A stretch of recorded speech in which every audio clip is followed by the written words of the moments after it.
when we start, the first thing I want to do is this gentleman last week when we were in Pennsylvania saw a t-shirt that I was wearing and asked if I could acquire one for him. And on behalf of the fine folks at the FDNY, we have the Ghostbusters Ladder 8 in Tribeca, the Ghostbusters Firehouse t-shirt for Ernie. So I want to give this to you, sir. Thank you so much.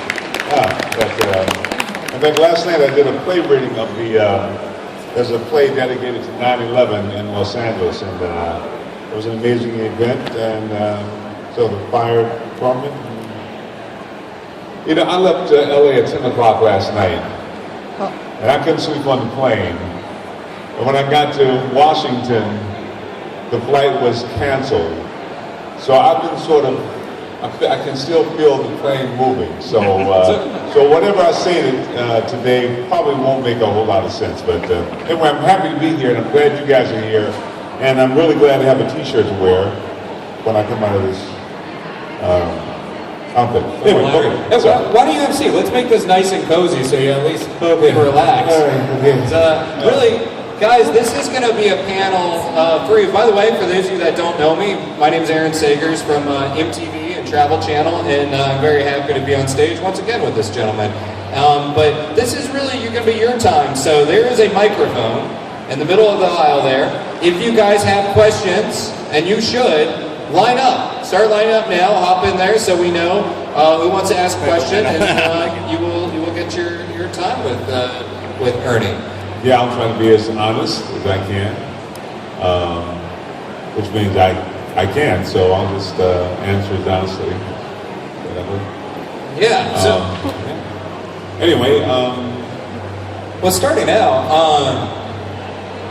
I think that something that's been on my mind, and I didn't get a chance to ask you last week, and I'm sure a lot of people are wondering out here, been a lot of talk about there will be no third movie. No, there may be a third movie. I have no information beyond everything I know about Ghostbusters 3. I get it from the fans who email me and tell me everything that Danny just said on some show, or Bill Murray said, or something. So the studio would call me and say we're going to go in the fall, and then they didn't go, and then I do some radio show or TV show, acting like I knew what I was talking about, and then it didn't happen, and I felt like an idiot. So until I see the money, then it's real. Once they put some money on the table, you know it's going to happen.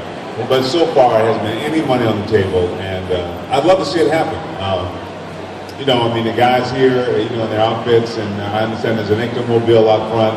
Wherever I go in the world, there are these Ghostbuster chapters. I mean, I was in Brussels, and 50 guys in outfits, backpacks, showed up. France, Australia, New Zealand, I mean, all over the world. It's really an amazing phenomenon. So, but as far as I know, there's no movie, but there's a machine outside that I'm still trying to get them to give me some money for. A Ghostbusters machine where you can lose money. No. And you get a cut. Somebody might win something else. You get a cut of all of the wins from that, right? Yeah, I get a cut. It's coming like the Ghostbusters 3 movie. Yeah. Well, you personally, what if it were to happen? What would you like to see develop in character Winston? Get paid. I want to get paid. But you have no desire about where your character would go. I'm like the last guy they ask. They'll say, "Hey, Ernie, what do you think about?" It's like they ask every single guy, but I'm like the last guy. When they can't come up with a solution, they'll say, "Ernie, what do you think?" And I'll say, "Blah blah blah," and they'll say, "So, Danny, what did you say?" And then Danny would say exactly what I said, and they go, "Wow, great idea." So they're not really asking me a lot about the character. I just would like for it to be fun, like the first movie. I'd love to see Danny and Harold write it. They wrote the first one. They know the franchise. They did the video game. And, and to bring in other writers, I'd hate to see that happen. So, but I have Winston is, Winston just wants a steady paycheck, so. Yeah. And ma'am, you had a question, right? Lean into that microphone. Lean in further. Talk really close. I'm standing on it. I really like the movie Congo. What was your favorite creature, critter to work with? She really likes the movie Congo. Yeah, I really like working with the gorilla that talked. No, the gorilla really didn't talk, you know. Yeah, Amy. A lot of people thought the gorilla did talk, which I was surprised. People believe, you know, a lot of people believe that there was a 60-foot marshmallow man. You know. Wait, are you saying there wasn't? Sorry for the spoiler, you know. The creature, I don't know. I just like the word, so whatever, you know. We shot that in Costa Rica, and we had more than our share of snakes that weren't supposed to be there, and a lot of kind of weird bugs and things. But anyway, yeah. Sometimes when you're an actor, like the location, the shooting location is like a big selling point for a movie, correct? What have been some of the best locations that you've shot in? Well, we shot No Escape in Australia and up on the Tablelands. And if anybody saw the movie, I mean, it was just amazing. They built this entire little sort of village, and it was really incredible. So that was a lot of fun. But I shot in Yugoslavia years ago before the war, and you know, New Zealand. I just, yeah, any place is great. I'd love to shoot in Syracuse. I mean, it's always fun to go somewhere and meet people, and, you know, kind of get a feel of what's happening in the rest of the world, you know. I think sometimes when you stay in one place too long, you start to think the whole world is, you know, reflected in those few blocks. And when you sort of step out, it's nice to see people with a different perspective. Yeah. And yes, sir, what's the question? Big fan of yours. Out of all the movies that you've done, which one was your favorite and why? Of all the movies that I've done, which one is my favorite? Well, I just like to work, so they're all kind of favorite for different reasons. I love doing The Hand That Rocks the Cradle, and by the time we started shooting the movie, I spent a lot of time with people who were mentally disabled, and I really got an appreciation for the sincerity of the people. And I was hoping that that came through in the character. I love doing Congo because I don't get a chance to play those guys. And as an African American, when I was a kid watching Tarzan, if you were black in those movies, you were going to die real fast. You know, the lion's going to jump out of the bushes and eat you. So I love being the safari leader. Ghostbusters was fun because I really like the guys, especially Bill Murray. But so they're all kind of fun for, you know, for different reasons. The Crow, Brandon was a friend of mine for about 8 years before we did the movie, and I loved working with him. I just thought he was a genuinely very, very talented man. And so yeah, and I could probably pick any movie I've done, and 90% of them I'd say it was a great time. And, you know, but they're all very different, you know, very interesting. Obviously, you know, we're at a fan convention, so a horror convention, so Hand That Rocks the Cradle makes sense. Obviously, there's a huge fan culture around Ghostbusters, so that makes sense. But what about the movies that surprise you that people want to come up and talk about? Like the work that you've done where you're like, okay, you're a fan of that. That surprises me. Well, I was at the table a minute ago and somebody asked me if I had any tornado pictures. And I'm like, tornado? Somebody actually saw the movie. I mean, actually, Bruce Campbell was in Tornado. But it was a TV movie. It was the television version of Twister, which was the movie version. And I had a lot of fun doing it. Yeah. But so years ago, I did a couple of blaxploitation movies, The Human Tornadoes. And then people come up and ask about that, and I'm amazed. But, you know, I mean, it's every movie somebody saw. And, yeah, so sometimes they come up in the weirdest places. And, Yeah. it's good. So that's only 2 times that you've worked with Bruce Campbell, between Congo and then Tornado, or? Well, we were neighbors for a while, and lived in a little town. I live in a town called Hidden Hills, and Bruce was there for a while, but then he moved north. So I've known him for a while, and I really like Bruce. You know, Yeah. he's a good guy. But I think it's the 2 times that we worked together. Yeah. Yeah. Yes, sir. Between making the movies and the years, of course, doing all these fan activities, what's your favorite behind-the-scenes Ghostbusters anecdote to tell people?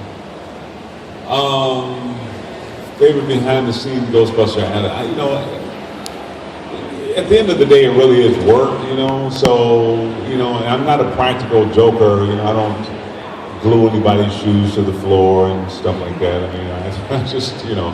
So I don't really have. I love Bill Murray's sort of impulsiveness. There were times when he'll say, "Here, Ernie, come on," and I'll say, "Well, we're going because we're about to shoot this scene." He said, "Yeah, no, it's all right." And then we take off and go to the store or someplace. And but nothing really, you know. There's no kind of wild and crazy, you know, times. I'm not a real fun guy. I mean, I like to think I am. You know, you think you're really cool, but you know, you don't really get invited to the parties. It's kind of like. I did this movie called The Cowboy Way, and I worked on the movie for about a week, and my brother was working with me.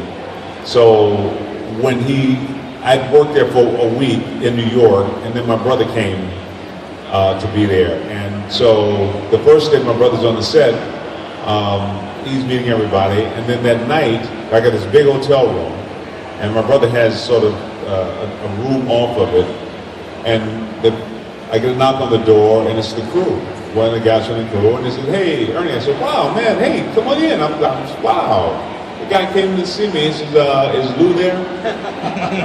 And then I go, "Okay, yeah." So he sort of went through. So everybody would pass through my quarters to go to Lou. So I'm not the guy you kind of hang out and party with him. But anyway. I mean, specifically with Ghostbusters, when you walk onto a set, where these guys have a pre-existing relationship with one another, you know, they've all worked together in one capacity or another, were they immediately welcoming to you, or was there sort of a period where you had to kind of make your way in, or what? No, I think everybody, you know, I mean, they're nice guys. So there's a point when I think when you first start working with people, there's a certain kind of respect. People treat you with, you know, common courtesy. After you begin to know people, then it becomes much more relaxed. So, and that took a while. You know, that took a while. It was hard in getting to know Ivan Reitman, but the guys were really, really very, very cool. So. Did they trust your comedic sensibility straight away? I don't think they thought I had any, but no, I don't know. I assume. I mean, I was there. You know, a lot of people auditioned for the part, so. And I always felt that they came from improvisational theater. I'm an actor. You know, it sort of worked. The movie kind of worked. The chemistry worked. So I assume I like to think they did. I hope they did. Yes, ma'am. Okay, so my question is, if your neighborhood's in trouble, who are you going to call? My neighborhood's in trouble. I'm not going to call any of these ghost guys around here. Oh, I love you. You're awesome. I love you too. Yeah, no, call the Ghostbusters. But I'm amazed at all the different ghost, paranormal hunting groups that sort of came out. A lot of them tell me as a result of having seen Ghostbusters as kids, and they, you know, grew up wanting to search out these extraterrestrial, paranormal. You know, I've never had a desire to really find anything like that, but it's nice that people have a real interest, and they got very popular on TV. Yeah. Well, what's interesting about the paranormal shows is that obviously Dan Aykroyd came from a family that was interested in the paranormal. But what's interesting about the shows is, you know, the movie came out, Ghostbusters came out, and it took a while, and then you saw this ripple effect of all these paranormal groups, and then once it hit reality TV, what are they doing? It's sort of this blue-collar work ethic.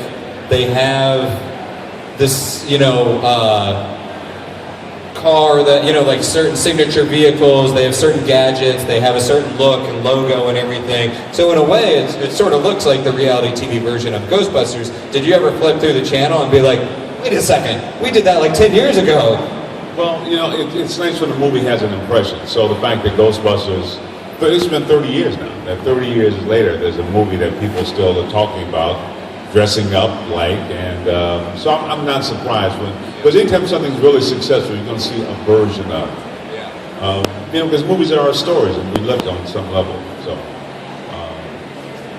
yeah. And up next is Mr. Beardo, the ghost hunter. I just want to say thank you for your time, for coming on your busy schedule. From your character,